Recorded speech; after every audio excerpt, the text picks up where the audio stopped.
What is going on, everyone? Welcome to another edition of Processed, and holy shit, do we have some things to talk about today. Brett Brown saying that Ben Simmons will be more of a point forward. Ben Simmons taking three-pointers in all of these videos. I don't think anybody really knows how to handle themselves right now. I would ask you how you're doing, but guess what? I don't even care how anyone's doing right now except for Ben Simmons. No, actually, how are you doing? I'm not lying when I say that, but come on, how you doing? I'm doing great. Man. I got my glasses on this morning. I'm on my Clark Kent shit, so I'm feeling good, man. I'm feeling good. How you been? Well, hold on. We started the Zoom call. You had your music going. You had your pregame warm-up going as if, you're ready to hop into a basketball game. I'm like, okay, it's going to be one of those days. Absolutely, man. Absolutely. Like you said, man, I'm excited to talk some hoops. And the closer we get, the more real shit we got to talk about. Like you said, we got to jump into this Ben Simmons jump shot shit. We got to talk about Brett's comments. So, like, I'm excited that we actually got some shit to talk about. I know. It's crazy. I woke up this morning like, okay, yeah, we got an episode. And then I'm thinking, hold on. Hold on. There's actually news today. I came prepared. That's why I'm in my Pitt basketball warm-up shirt. But here's the problem. I don't have my Villanova shirt yet. I got you. Next time I see you, I got you. Okay. It's probably going to be long as shit. The bag. You know what I mean? I got the bag with it in the car. Oh, because I'm thinking like, all right, I got a snack. You know, when you see your buddies like, I'm taking that hoodie, I'm taking these sweats. I can't do that with you. You know what I mean? It's like I'm not that tall, so I'll be rocking the sweatpants. I'll be dragging it underneath my shoes. It's ridiculous. I got the shorts. They're going to go a little past the knee, but fuck it. I'll have to roll them up, so I can get them above the knee. The D-Wade look? Yeah. I like it. Yeah. I like it. All right, so, holy hell, where do we begin? I think we start with the point forward move because that is so big to this team. So, he's going to be playing off the ball more. Shake Milton slides into the point guard position. Your initial thoughts, when you first saw that, what were your initial thoughts? It's kind of for show. I feel like he's always kind of done the point forward thing of him being down low on the defensive end. Sometimes on the perimeter, but for the most part, getting the defense rebound and hitting out. When I heard the comments, I understand, oh my gosh, Shake Milton's pushing the point. Come on, man. It's Ben Simmons. He's going to take the ball from coast to coast. I just think they mean on possessions where they have to set up and get in the half court, get it to Shake. Wow, what about you? What'd you think? Yeah, no, absolutely. I will say when I first heard it, I thought, okay, this is going to be a spot where you're just going to get Ben Simmons in different spots on the floor, but he's still going to be kind of getting looks for his teammates just based on different areas. I did originally think that Shake Milton would have the ball in his hands more, but then we had a conversation, Mike Gill and myself, on 97.3 ESPN with Mark Jackson, and he essentially said the same thing as you, like, look, this is still going to be Ben Simmons' offense. He's still going to have the rock in his hands, so I get why people got all like, whoa, what's going on here? But it's Ben Simmons and it's his offense. Let's keep it real. So he's still going to be the floor general. He just is going to get on different spots of the floor and work from that space. Exactly. It kind of reminded me of like when Brian got to LA and they brought in Rondo. Rondo's going to be the point guard because we want to get LeBron more shooting opportunities. All right, yeah, that means when they get in the half court, he's going to get the ball for the most part. But let's be honest, it's certain players that the level they're at, they're not going to change their game. First of all, you gave them so much money, they kind of got to do what they do. Secondly, it's not really going to change anything. I think on paper, it just means Shake Milton's in the point guard position when we list out this team and half court sets. He'll probably be the one that initiated. But like you said, man, this has been Simmons' offense. I do think you're going to see some things, though, that are a little different. I think we've seen him already set a screen, roll to the basket. You might see that a bit more. Here's what I question. If they are in the half-court set and Shake Milton has the ball up top, which I'm sure will happen at times, is he going to be in the post? Is he going to be playing the stretch 4 position and be hanging out in the corner? And if he's not hanging out in the corner, what does that mean for someone like Joel Embiid? Is he now losing space to go to work, and then other squads can easily double him? I'm just curious when things do slow down, where is Ben Simmons? Like, he's not a stretch 4, so what's he going to be doing? Bros, I ain't gonna lie to you. I really feel like if it ends up in a situation where they have to choose who's gonna be on the outside, it's gonna be Joel. I see a 4 out, 1 in with Ben Simmons being that guy who's the 1 in. You know what I mean? And then he can score in the post. He can score kind of, I'm not going to say at will. I'm not going to act like he's like Hakeem or Shaq or anything like that, but he's a pretty decent post scorer. I could completely see them getting the ball to him in the post, everybody else getting out the way. And like I said, whoever collapses, he has to get the ball to them because he has the vision from either side. If somebody tries to double him from his blind side or the baseline side, he's throwing it right over his shoulder like we saw in that last that play in The Last Dance when they kept giving the ball to Karl Malone. He was backing down Dennis Rodman. Somebody comes from the baseline side, boom, get it to the shooter opposite. I see him kind of playing that point guard role from inside the arc. Now, what type of defender defends Ben Simmons at the 4? Is it going to be a big man? Does it have to be someone who is a little bit smaller than that? Your traditional 4s, which nowadays is a stretch 4, is going to have trouble guarding him. He's such a mismatch there, which is exciting because, as you stated, when he's in the post, he's probably going to be able to be very quick, or he's going to do that little baby hook that he has. But teams are going to have a problem defending him. I just sense maybe there's a way. And Mike Gill said that it'll be tough to do it. I want to get your opinion. What the Boston Celtics did when he was playing the traditional point guard role was build a wall. So once he hit a certain spot on the floor, he didn't really know what to do because he wasn't shooting. I said it's possible to build a mini wall to the point where he's in an awkward spot of whether to do the baby hook or take a mid-range J. So they push him out from under the basket just a bit to build some sort of mini wall, and then he's in an awkward, uncomfortable spot. And I think that that's possible. Gil thinks it would be too hard because of, his agility and his athleticism at that size, depending on who's defending him. No, I agree with that. I agree with you. As far as building the mini wall, I kind of see how that makes sense. Make sure he gets the ball closer to the elbow, that second key type of mark. You're not in a position to just back me down without getting doubled or without somebody coming to help. It's just not that much space to operate, but you also can't take a jump shot. I think the further he's pushed out towards perimeter, the harder it becomes for him. But at the same time, I kind of like the idea of building a mini wall, but he has a face-up game too. He's so good in transition. I can't see him getting the ball at by the elbow and just being lost. Oh, he'll take you to the rim. Exactly. He's probably going to get a foul because of how tall he is. He's kind of quick to be that size, so I can completely see him being comfortable getting it there, man. It's going to be interesting. I feel like this is the best thing for them, though, because it's you just said it, it's a mismatch. If you got a traditional 4, you take somebody like me, I'm 6'8", 6'9", but it's like, all right, he's pretty strong. So most guys at that 4 position, they're not exactly the strongest guys on the floor. So he's just going to back them down. You put a guy out there who's too big, I don't know, Bane, somebody like that. I'm just thinking of I'm thinking if we're going Raptors, right? Serge Ibaka, would he have a tough time defending someone like him? Because sometimes they throw Marc Gasol and Serge Ibaka at the Sixers, and now you have one of them having to defend Ben Simmons. Yeah, I see Serge Ibaka having to take Joel Embiid. I don't see Marc Gasol being able to stay in front of Ben Simmons. Marc Gasol ain't staying in front of Ben Simmons. I think the only guy who could defend Ben Simmons the right way is a guy by the name of Hunter Brody. Ooh, let's go. I'm honestly sitting here thinking, he's going to say. And when I said, who's he going to say? All right. That's why I looked off. Yeah, you said it so calm, so cool. I like it. You're not wrong, by the way. Could you imagine if I was the Ben Simmons stopper? You'd have the Brooklyn Nets trying to sign me. The problem is whoever they sign get COVID.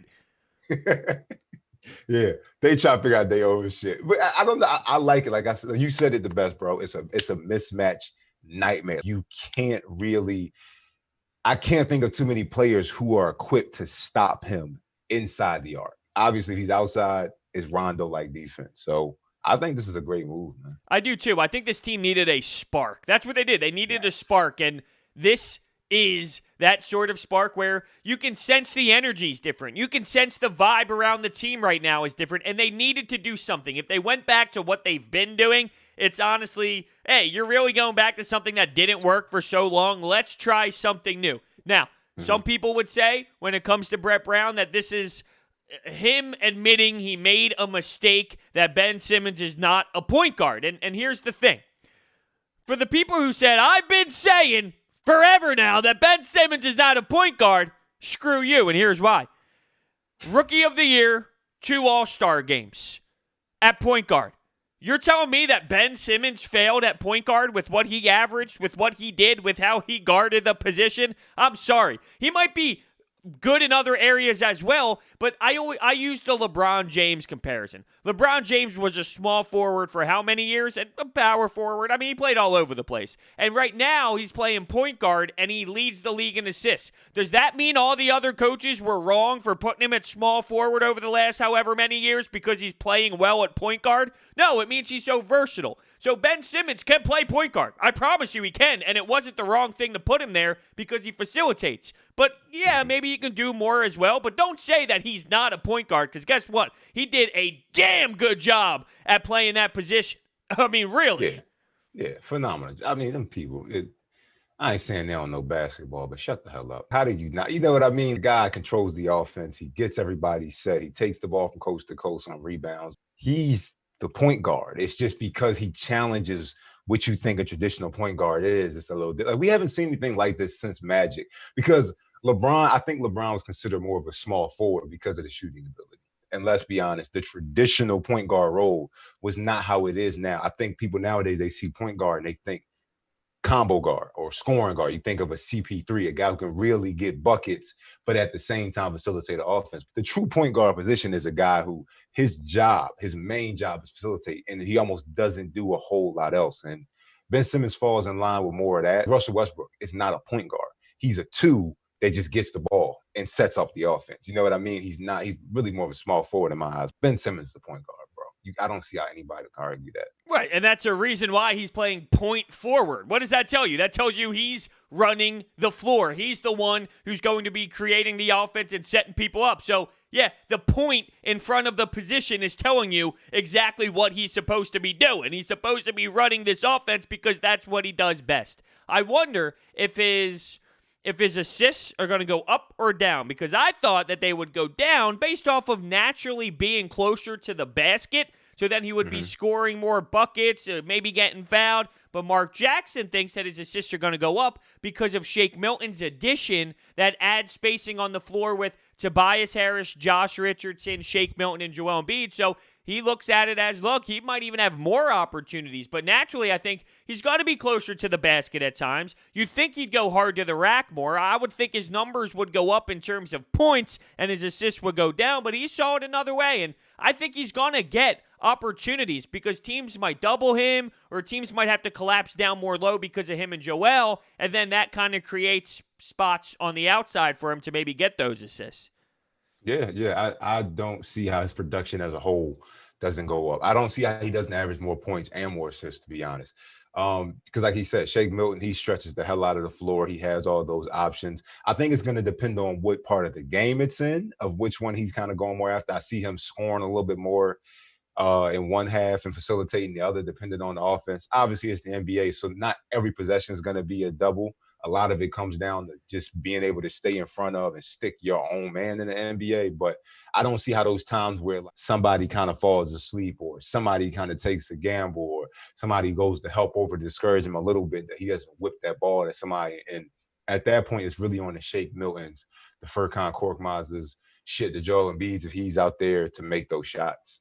There's two things that concern me when I think about this.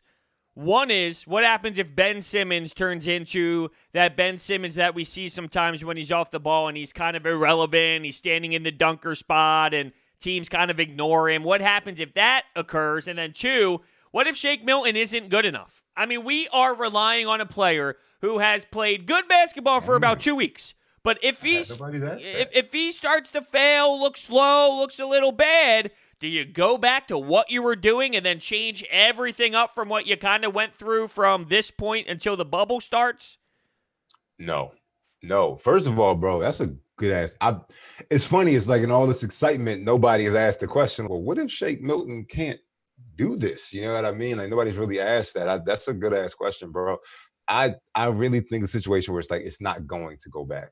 Now, maybe somebody else kind of, fills in that role a little bit if Shake Milton isn't doing good in stretches and Ben Simmons kind of gets more towards the point again, but I don't see them going back. I feel like they can't. Like you said, that shit got stale, and it was a reason they switched. The shit wasn't working for so long. You know what I mean? I I feel like Shake Milton almost doesn't have the choice but to be good enough. Like this You isn't better be exactly good, damn it. exactly like this isn't this seriously like this is one of those like listen, this is what you're paid for. This is your job.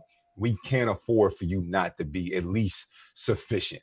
You ain't got to go out there and be Isaiah Thomas. You know what I mean? Nobody asks him to go out there and do a John Wall routine. You know what I mean? He ain't got to be D Book. You got to be sufficient in your role, at least for us to be anything.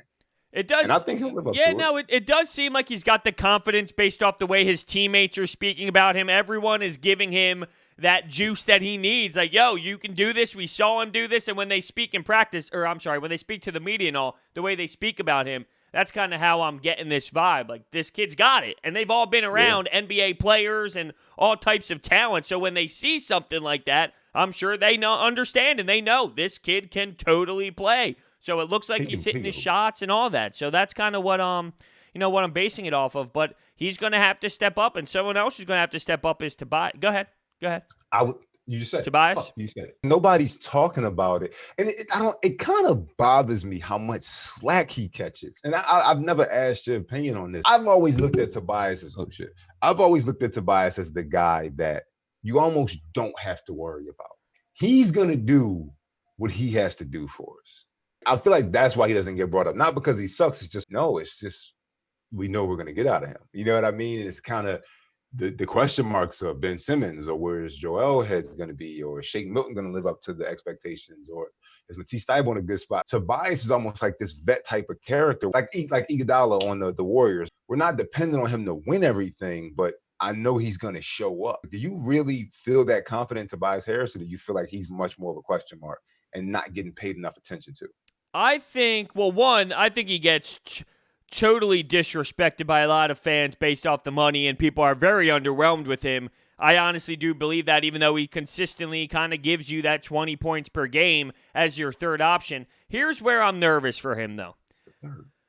I think he's a way better power forward than he is small forward. I think when he is playing the 4, he plays better basketball. It comes naturally to him. It comes smoother to him. And then you think about, it does depend on matchups, but I feel defensively against small forwards, he has such a tougher time because the athlete is different. They're more versatile, and he's not the greatest defender. I'd say he's just an average defender, but he's not great. He's not disgustingly awful either, but he struggles at times because there's better athletes out there than him when it comes to that side of the basketball.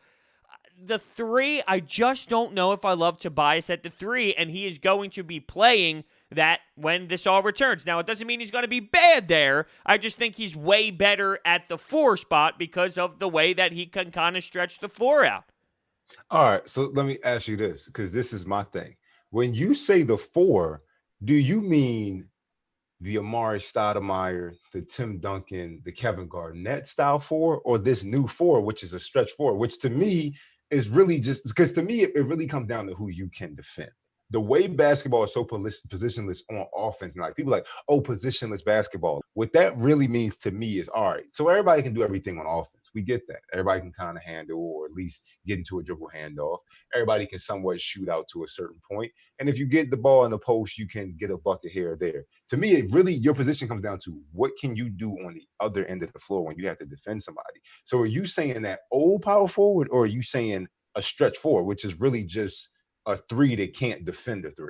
Yeah, I'm saying stretch 4. I think, I honestly picture like Kevin Love with the Cavaliers where he camps out in that corner spot. Okay. But I think the game just comes naturally to him more when he is in that position. He could take guys off the dribble, but he's not really good at it, but he can do it. I just think at that 3 spot, he has tougher matchups, but it does depend on the matchup. I'm sure there's teams out there where he can get by. Smaller teams, he can get by playing that 3. But here's the thing. If Ben Simmons is your power forward moving forward in terms of how you put the lineup card out there, you will have so much money in Ben Simmons, who is playing the 4, Al Horford, who was signed here to play the 4, and Tobias Harris, who is naturally a way better 4. So think about how much money is in that spot. Now, we understand that there's versatility in Ben Simmons and Tobias Harris, so they don't need to play that position.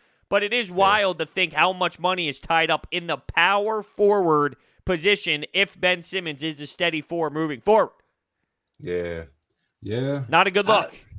It's not. But like I said, I kind of like that Kevin Love comparison. I like the idea of him camping out in that corner and being that shooter.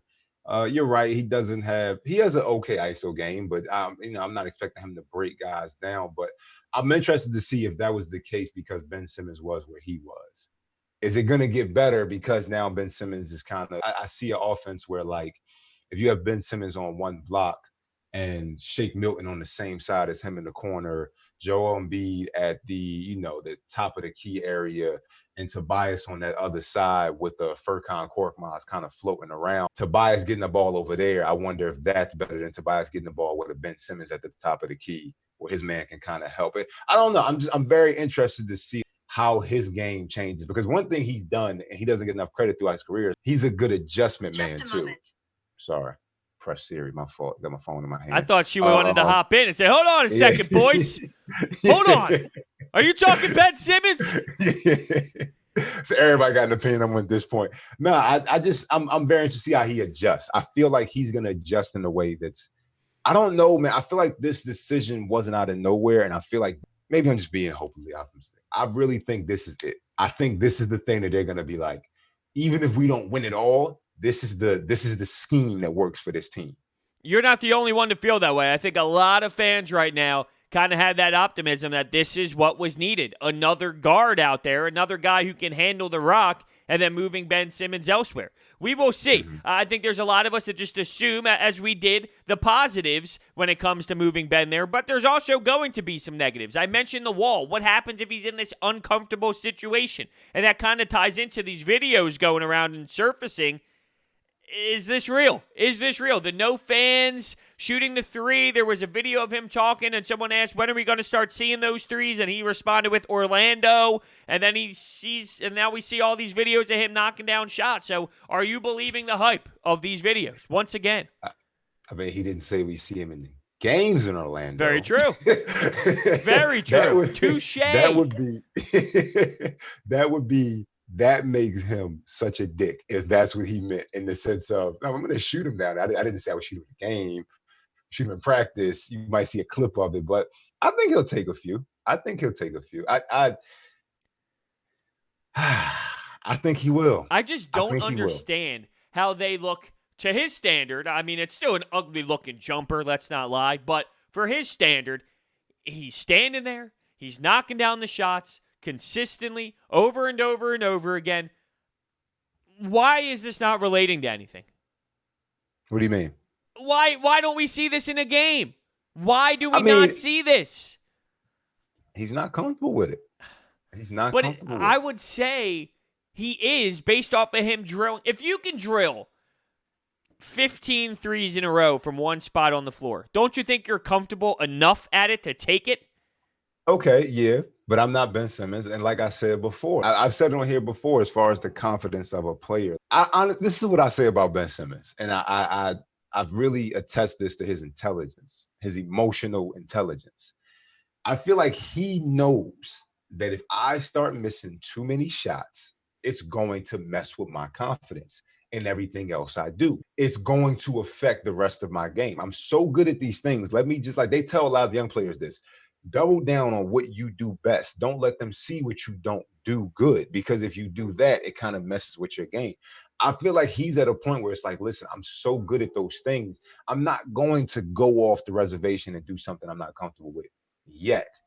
But I really feel like at this point in his career, after having so much time off, after having time to work, because the form looks a little different too, just a little bit. The elbow's a little bit better. He looks a little more comfortable with it. I feel like now he's like, all right, I feel comfortable enough to take it, to go out and try it in the game. He's been shooting forever. He's probably always practiced threes. Am I comfortable enough doing the game where if I miss that, I'm okay and I can get back on defense and come back on offense in the next position and have short-term memory? Or am I going to take the shot, miss it, and it's, oh, shit, now I'm in my own head? It's the sign of a true intelligent player to know I don't do that shit, So I'm not going to do that shit out here. I'm going to work on the off season, working on my own. But when we're out on the floor, I'm going to do what they expect and know I can do good. I get that mindset, but I do think eventually it's shut up, dude, and let's start going. You know, you're good enough. You're good enough. Your confidence should not be ever down. You are good enough. You might miss some jump shots. Everyone does. Look at people's percentages. Guess what? It's not 100%, right? Guys miss shots all the time.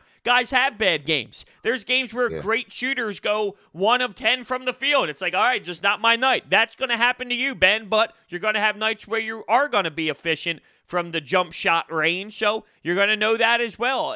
He's got to get over this hump. You know me, I'm a big Ben Simmons supporter, so I'm not going to sit here and say that he needs to be traded and get him out of here and all this, but I do think it's time. Like, dude, it's time. We see the growth in these videos. Like, that's what I think pisses people off even more. We see it now. Now we actually see it. We know you are comfortable enough to actually start doing this.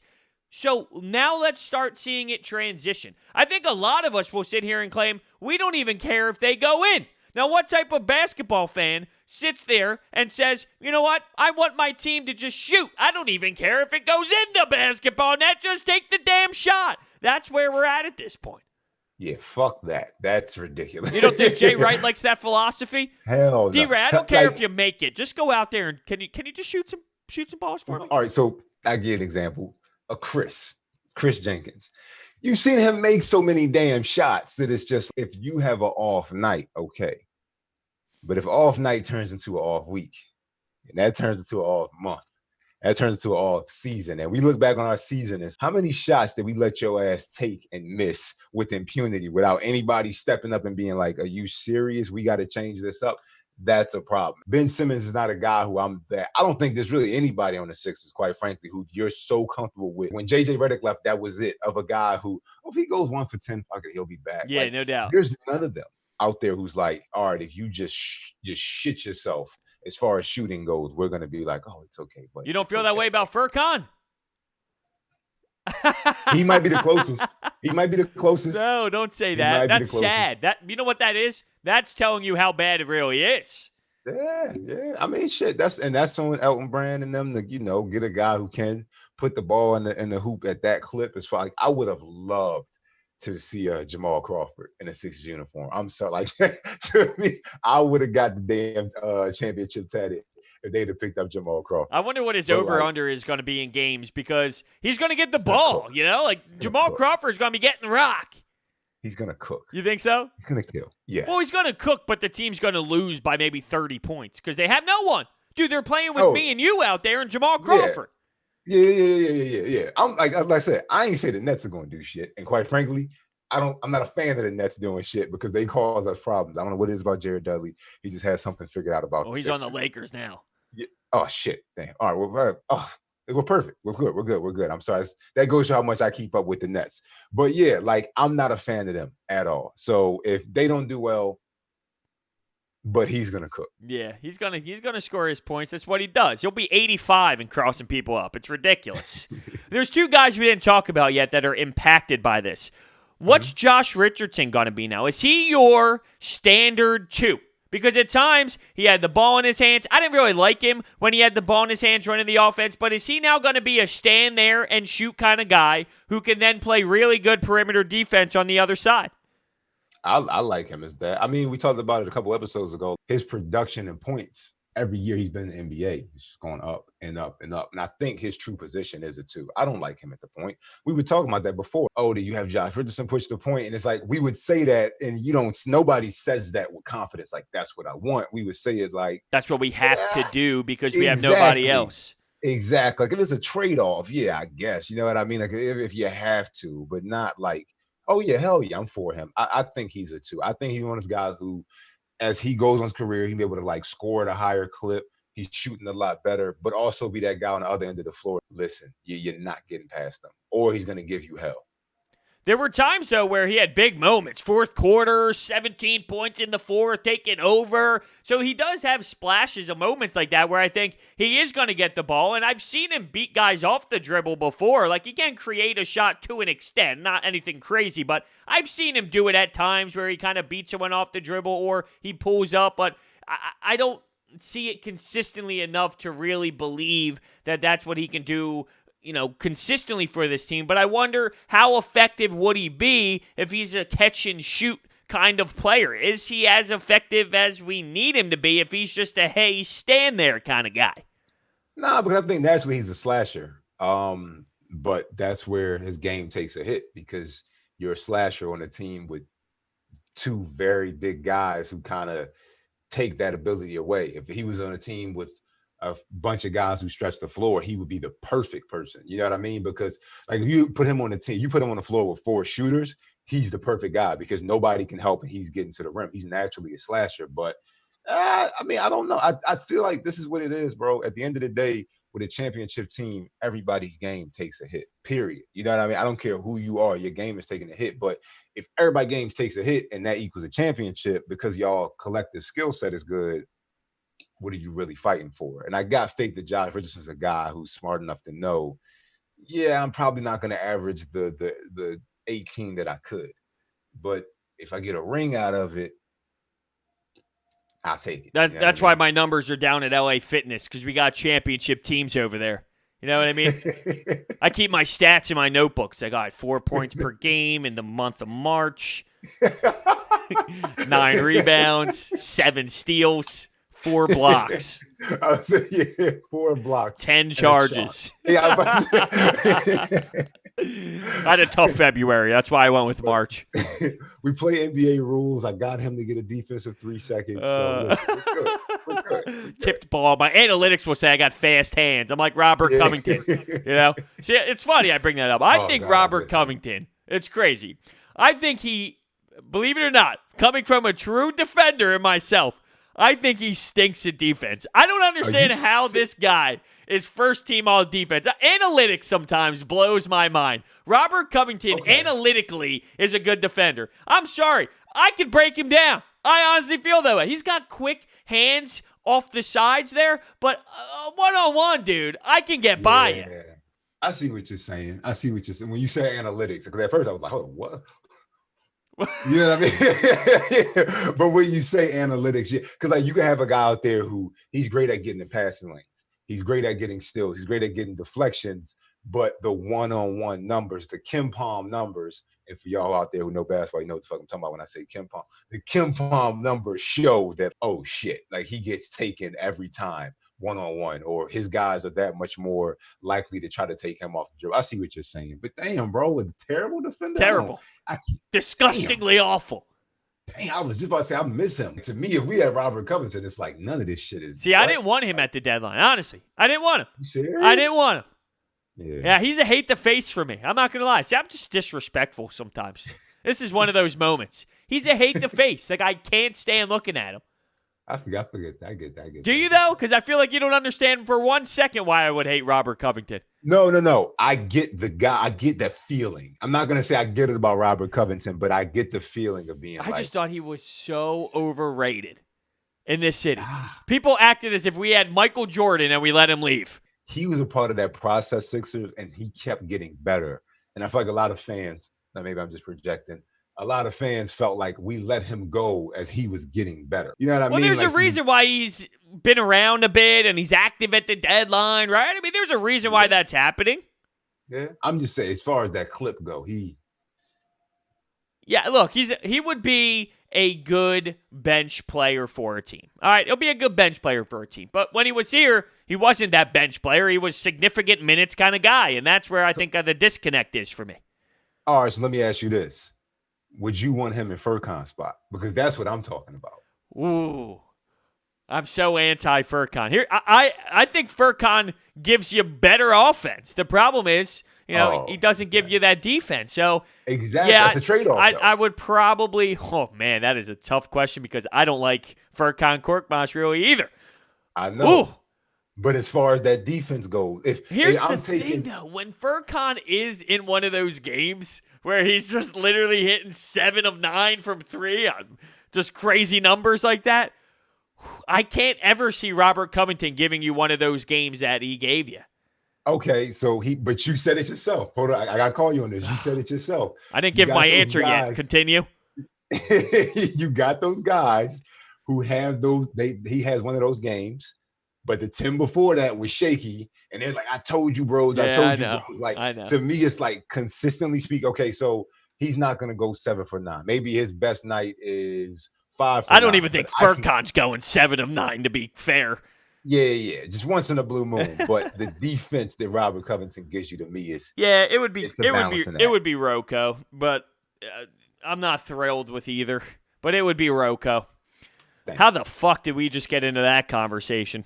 Ben Simmons shoots a 3. Ben Simmons is the point forward, and we're breaking down if we should have Robert Covington or fucking Furkan Korkmaz. Holy shit. Let's get to Al Horford, because that's important.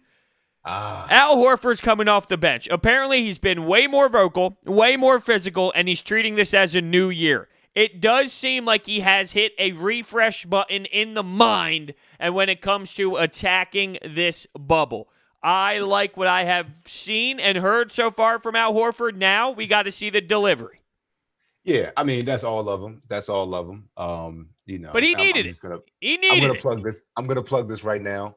I'm releasing my first article for 97.3. You shouted them out, so I'm gonna shout them out. Ooh. And put up a shut up, and Al Horford is definitely in it. That's all of them. But like I've said before, I can't go back on this. I love it. I do think he should be coming off the bench. I do think he should be more vocal. I think his value is in his ability to speak up, is in his ability to teach. I don't think it's so much on the floor anymore. I'm sorry. To me, Al Horford is that elder statesman that you need, that you want. I'm trying to think of the guy in The Last Dance who, do you remember the one when Scottie Pippen had sat out the game in The Last Dance? Who was in the locker room talking afterward? They say he had cried in the locker room because he was like, "Scottie, you gave up on us." I thought it was Steve Kerr was telling the story. Was Steve Kerr? Steve Kerr was telling the story, but it was one player they said who spoke up. I hate that I forgot his name.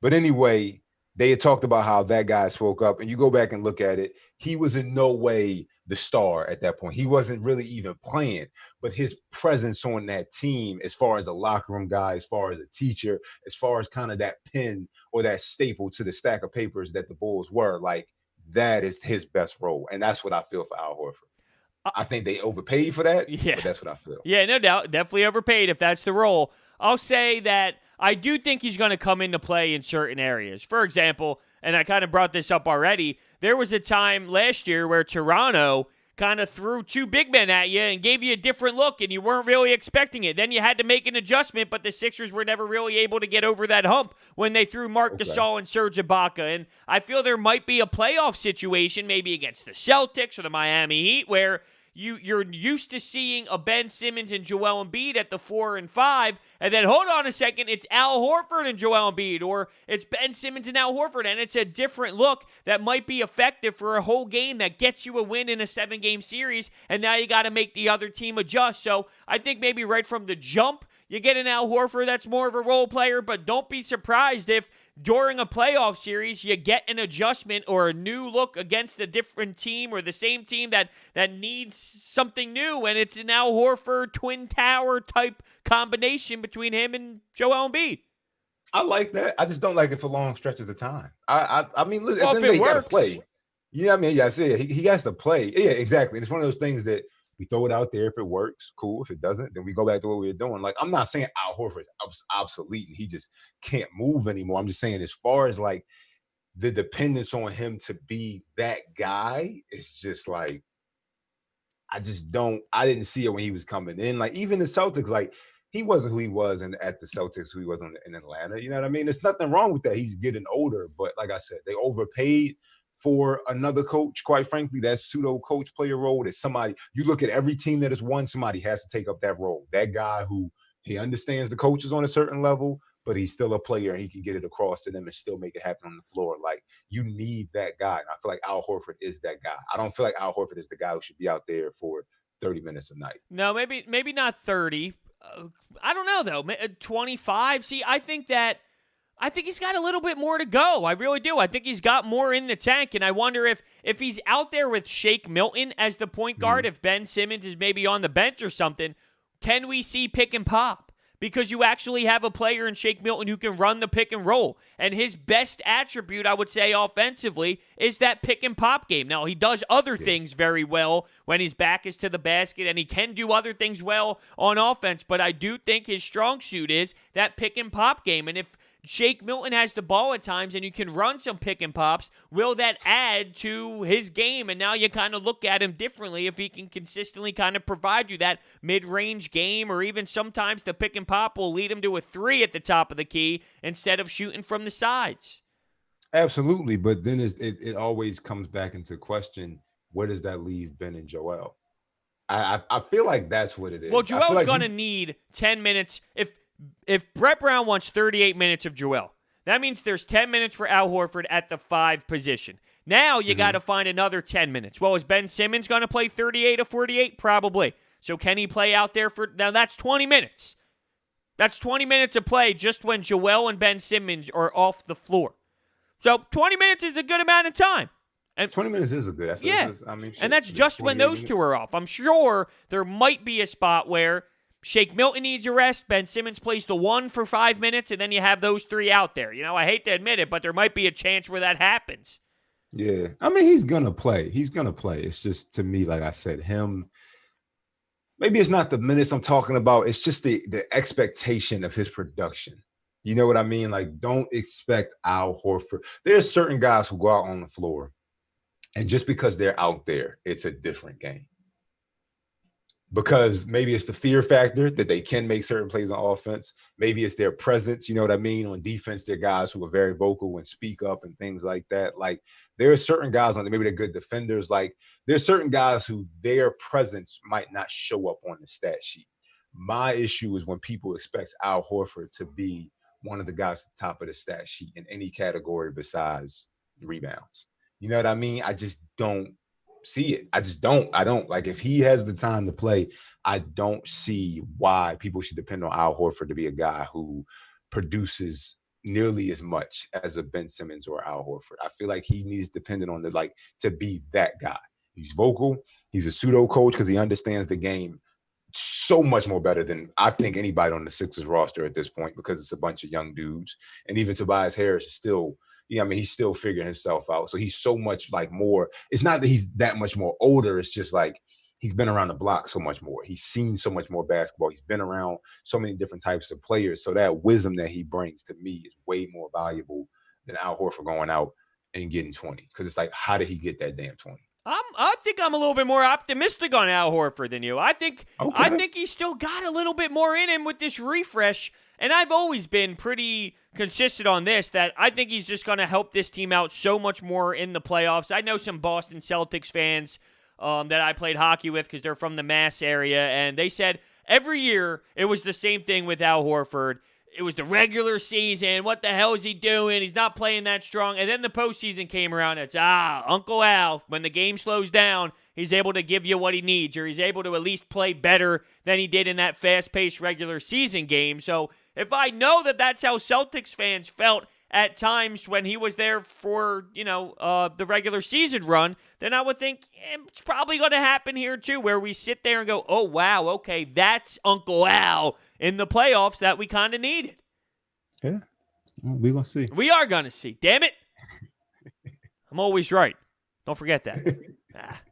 I will say, though, when you brought up the stats for Al Horford, his shooting percentages were down, but in terms of points, rebounds, assists, he was kind of on track with the rest of his career. It's kind of funny how that plays out, that we look at this as some awful experiment, which it has been, I'm not going to lie, but in terms of points, rebounds, assists, it wasn't like an insane drop-off from his career averages. More of the shooting percentage was off and the three-point shooting was down, but ultimately, it wasn't as bad as it seemed when you just look at the numbers. And that's why I say sometimes stats can be flawed, like Robert Covington's defense.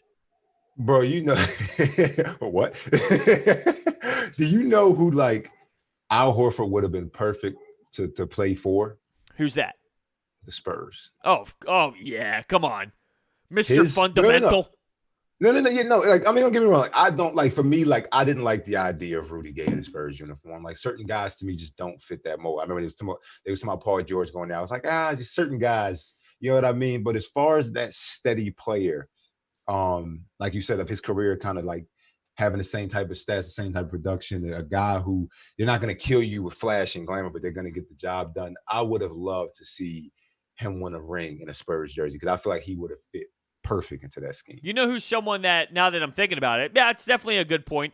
I feel LaMarcus Aldridge would get more recognition and be more of like a go-to player if he wasn't playing for the Spurs. Because when he was in Portland, you kind of looked at him as Damian Lillard, like he was that four, he'd have the one knee up type of shot, you know what I mean? Like he was that guy, and then he goes into this system where it's Popovich's system and everyone just does their role. And if he played in Oklahoma City Thunder, if he played in a different environment and he was more of that face, then I think that he would be recognized more in the league, you know? Yeah. I've always loved LaMarcus Aldridge. I don't know who he fits with though. He's such a question mark for me. Interesting player.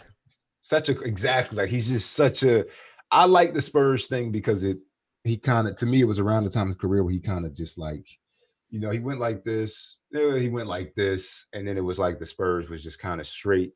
But I don't know, man. I think because he's so dominant at that power forward position, like I can see him doing real good in Toronto. Oh, I don't want to see that at all. You kidding me? We'd have a tough time. I'm not saying I want to see I know. I'm with you. But that type of raw, I would take out Marcus Gasol and put him in that spot. And to me, like that is scary because now you got the defensive big man and you got the offensive big man. Like that shit's scary. But yeah, I'm high on him. All right, what the fuck are we talking about? Yeah, I know. We're all over the place, but that's what we do. We just love hoops so much. I mean, we could literally break down T.J. McConnell. I had somebody actually comment on one of my last Sixers videos and said, you know, the Sixers made a huge mistake getting rid of T.J. McConnell because him running point and Ben playing the four would have won championships. Imagine that. Imagine actually letting your fingers type that on a keyboard. And you hit send on that shit. Yeah. Oh, yeah. I mean, I love it. It cracks me the hell up. And I love that people are passionate about the Sixers now. It's funny. It's like people are mad about the process because you lost on purpose and you're supposed to be competitive and all that, and you're supposed to have the right mindset, even though that they were stuck in an 8th seed and couldn't really ever do anything. Now they have Ben Simmons and Joel Embiid, and those same people are freaking out on Tuesday nights in October and don't realize that process just got them to the point where they're now over passionate about this team and freaking out about random games in the regular season. So guess what? It fucking worked for all the people out there that didn't like the process because you care way too damn much now. Now it's like you care too much. Can we go back? Can we go back a little bit? You didn't give a shit. God damn. Can we go back to the $40 tickets, please? $40 tickets, bruh. I think I used to go to, I think they were 1 penny at one point during the process. I brought 100 friends for $1. I don't even have 100 friends. I started saying, hey, off the street. Hey, I got tickets. I got floor seats. Floor seats. And I gave the guy at the front a hot dog. Yeah. Like that shit was, you're right though, bro. Like they have it's been a complete pendulum swing, but I like the expectation of New York should win. Sure. Absolutely. No doubt. Well, there you have it. This episode of Process where we had basketball to talk about. And before you know it, we will see games. We're actually going to have exhibition games on television. So you bet your ass we are breaking down games that don't even matter when this comes back. Look, it's July, 16th right now? Is that the date? A couple weeks, dude. A couple weeks, and we're going to see it. Not even. Well, a couple weeks until it really kicks off, but we're going to have those exhibition games coming up soon. Yes. Dude, I'm watching the Phillies play the Phillies on Twitter. That's how much I'm fucking ready for this shit. And I tweeted, like, I hope the Phillies win tonight. You watching the Phillies play themselves. Yeah. Yeah, and they're making up all these silly rules. Like, dude, at one point I was watching them play from all the beat reporters up top, and coaches were playing in the infield. And I'm like, I can't wait to watch this tonight. The coaches were playing. Jesus. Need my sports back, damn it. Dark times, man. Dark times. It is. It is. Wear a fucking mask. Wear a mask. Great way to end this. Wear a fucking mask. Thank you guys so much for watching, and we will see you next time.